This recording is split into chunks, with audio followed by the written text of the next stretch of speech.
天后林憶蓮 Sandy 12號喺廣州舉行回響2025巡迴演唱會，開 show 當日遇上咗極端嘅天氣，風雨交加，又閃電黎明，話好彩喺開唱前停止，即係美中不足，就係狂風影響咗舞台設備嘅穩定性，向嚟要求高同埋專業嘅 Sandy 喺社交網發文向歌迷致歉，同時喺台上亦感激歌迷無懼風雨與佢共聚，睇到現場滿滿嘅支持者，一度感動到哽咽落淚。佢直言歌迷俾予佢嘅好多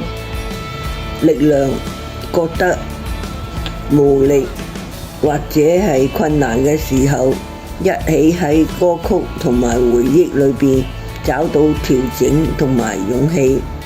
Sandy 嘅真情流露令到歌迷回想到2013年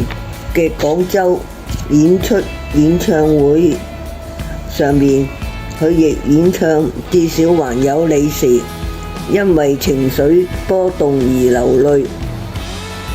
相隔咗12年，類似呢啲場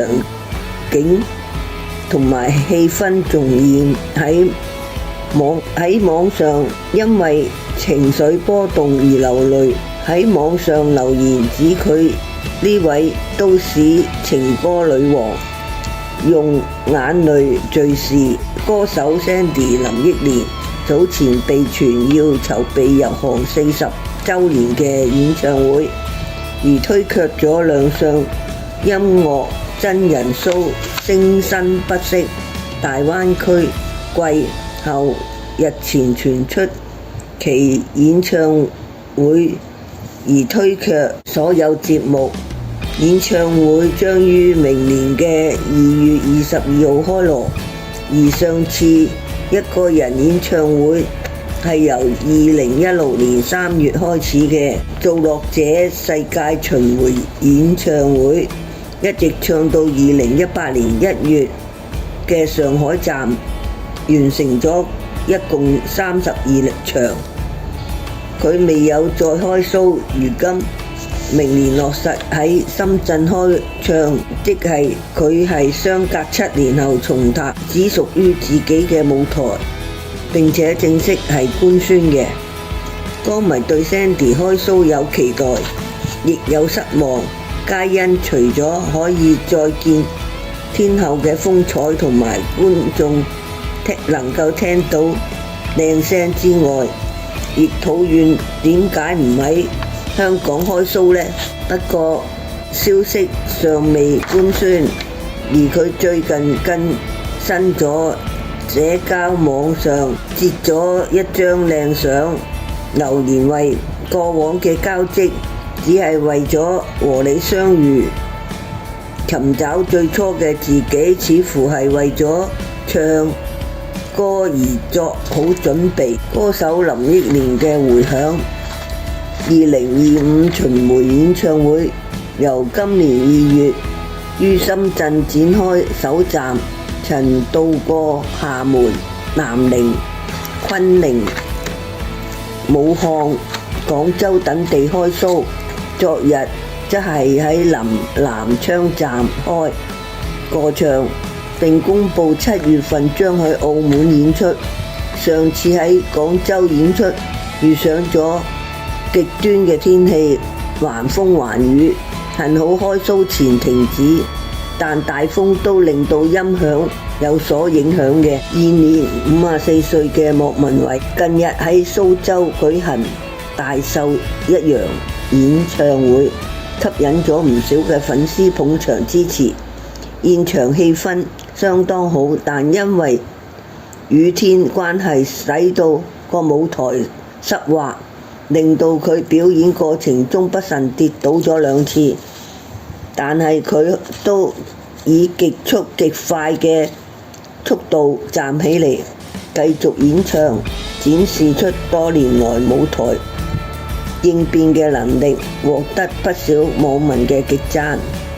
從網中曝光嘅影片可見，身穿黑色片珠片裝嘅莫文蔚顯現出修長嘅長腿，配着棕粉長髮，從舞台中央緩步走向前，步姿性感，相當誘人。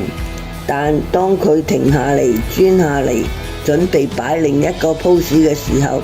佢又不慎跌倒，當下佢自己都嚇咗一跳。所幸運嘅係迅速調整個心情，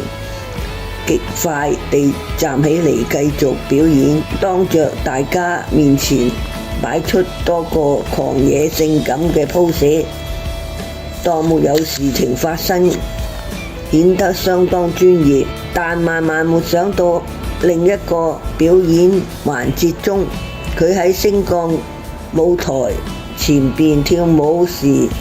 再不慎跌倒，當佢當下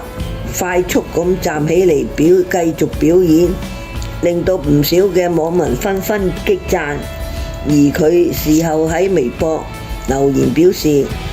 難忘嘅蘇州嘅雨夜，還沉浸住大秀嘅餘溫中，不斷回味球鞋踏着冷雨濺起咗音樂嘅水花，帶來咗意外嘅之喜，心情都更加亢奮。喺朦朧春雨中完成咗2025年第一場大秀。謝謝蘇州嘅你哋與我一同用最大嘅熱情